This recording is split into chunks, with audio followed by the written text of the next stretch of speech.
Justin Trudeau has got to be the most arrogant, narcissistic, and tone-deaf person to ever hold public office in Canada. Hands down. But this one really takes the cake. Here he is on Twitter, hoping Canadians will remember his legacy positively. This is hilarious. We also have an interview with Bloomberg journalist Michelle Hussein asking Mark Carney some actual good questions, and his answers are not surprising and very telling. Let's get into it.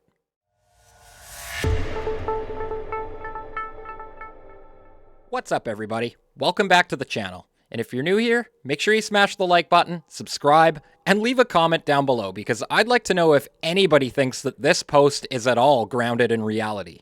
Justin Trudeau. 10 years ago today, Canadians chose a more hopeful path.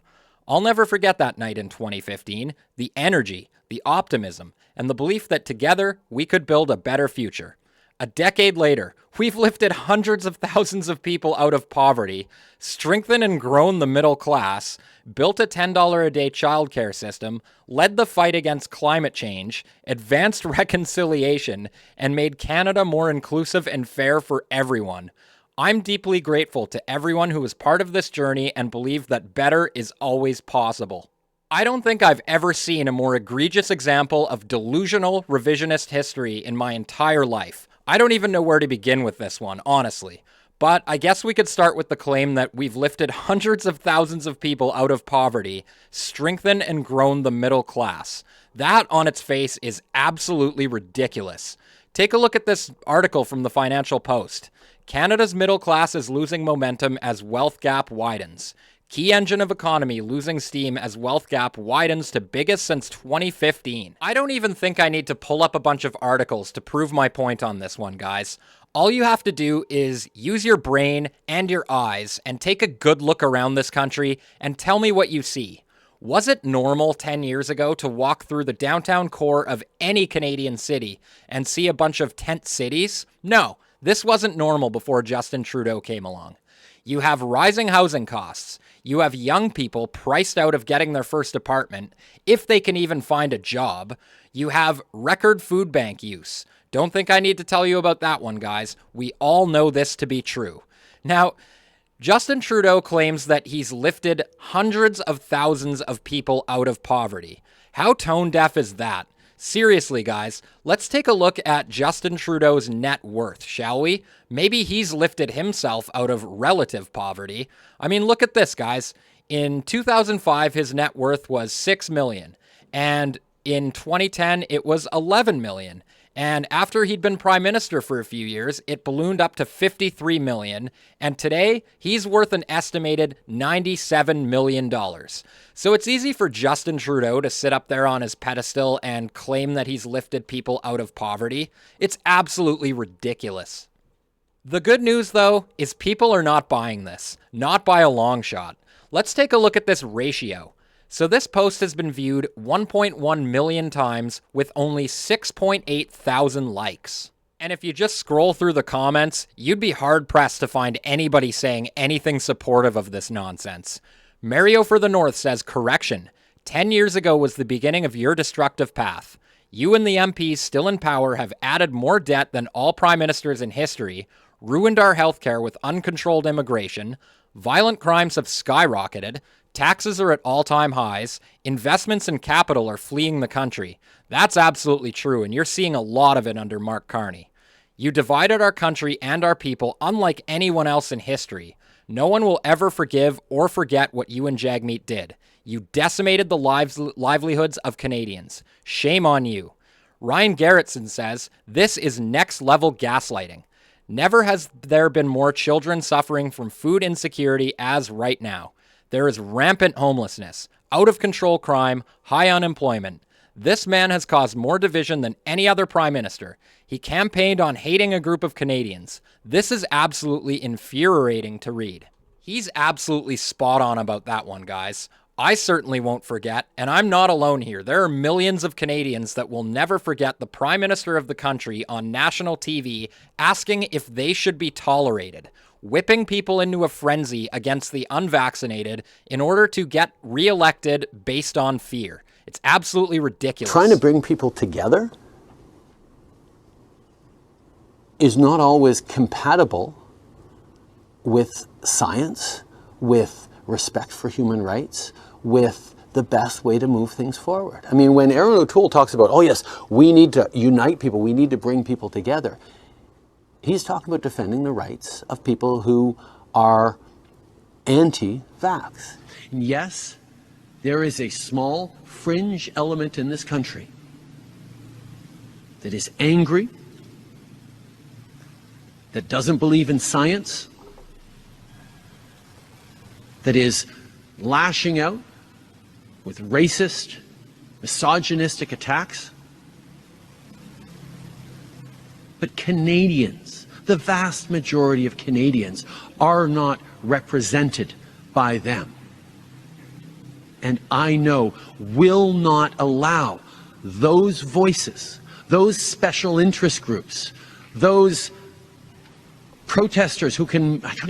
You want to talk about special interest groups? How about the government mandating the entire population take an experimental product on behalf of large pharmaceutical companies? Every accusation by these people is an admission. It's totally ridiculous, guys.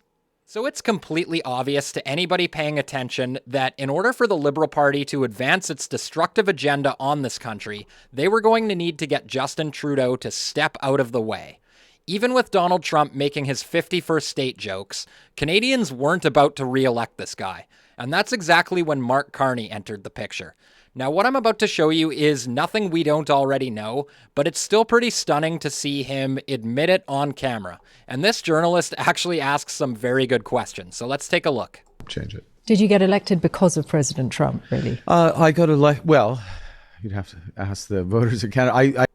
Look at that smile, guys. Mark Carney knows exactly what he did. I think...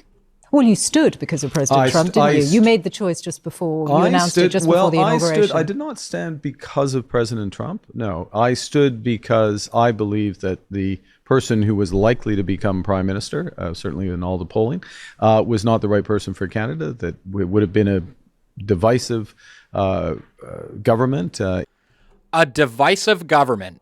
After we saw Justin Trudeau literally ask if millions of people should be tolerated. Absolutely ridiculous. In that case, and would have taken our country back as opposed to forward. It turned out to be the case that very quickly, once I was in the leadership campaign, before I became leader of the Liberal Party, and then before the general election campaign, it turned out that President Trump's actions in the trade war, as it's known, really intensified. And then I became more relevant. So certainly, yes, it helped that people made a judgment that I was best placed to deal with it. Have you learned anything from President Trump? Have I learned? I've learned lots of things from President Trump. You always learn things from people. I've learned that the value, I don't fully subscribe to this, but I see the effectiveness. The value of the term they would use is flooding the zone, of doing multiple things at the same time and the effectiveness that can have. Oh, Mark Carney absolutely does use the tactic of flooding the zone. He flies around the world going to a lot of meetings, making himself look very busy when really he's accomplishing nothing at all. I think that he has a very effective way in his own almost unique manner of framing issues and of dominating the agenda, if I can put that way as well. I even wondered about the way that you know, when you cancelled the carbon tax, you signed it on camera with a flourish. It was like executive order style. Yeah. Have you learned an element of performance like you? What a sharp question. And I'm certainly glad she asked it, because I remember pointing this out along with many others at the time as it happened. Since when do Canadian prime ministers sign executive orders like Donald Trump? Since when does this happen in Canada? Well, guys, they say that imitation is the highest form of flattery. You have to be seen to be doing the job in a certain way, because it didn't feel very Canadian to do that, the signing on camera with the flourish. I think that, I don't know that it's interesting. I wouldn't have ascribed it to him per se. I just think that in a time when there is a lot of pressure, people are under a lot of pressure, there's a lot of uncertainty, the value of being very clear. So I'll take the example you used. That was the first day that I became prime minister. The first thing we did was to cancel that carbon tax. The next thing I did, the thing that your party has insisted we needed for the last decade. Again, how tone deaf. He's just continuing the legacy of Justin Trudeau. And it was really the only way they were going to beat the Conservatives in the election. How hypocritical. was to come to Europe, come to the UK, and to the Canadian Arctic, the three founding peoples of Canada, the French, the British, and the Indigenous Canadians, and to underscore our sovereignty, our history, but also to set up trade agreements with the first two and a major intention to invest in our Arctic in defense and security. And so both of those things had substance. We canceled the carbon tax. Those trips had substance because they were setting up trade agreements and security, but they also had, yes, symbolism, history, sovereignty, action. And when you're in, sorry, Michelle, but when you're in a crisis, particularly, this case, a trade crisis, an economic crisis, a crisis of sovereignty, given some of the points that President Trump is saying about the 51st state, when you're in a crisis, you need to not just act decisively, but be seen to act decisively. And that's what we were doing. And there it is.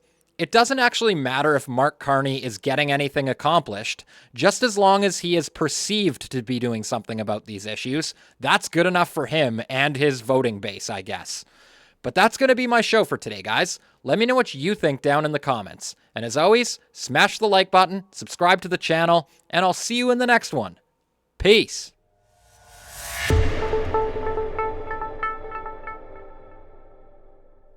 Johnny from Nova Scotia says thank you. Hey, Johnny from Nouvelle-Écosse, il dit merci, thank you. Thanks to you. Thank you so much. Perfect. Yeah, Quebec.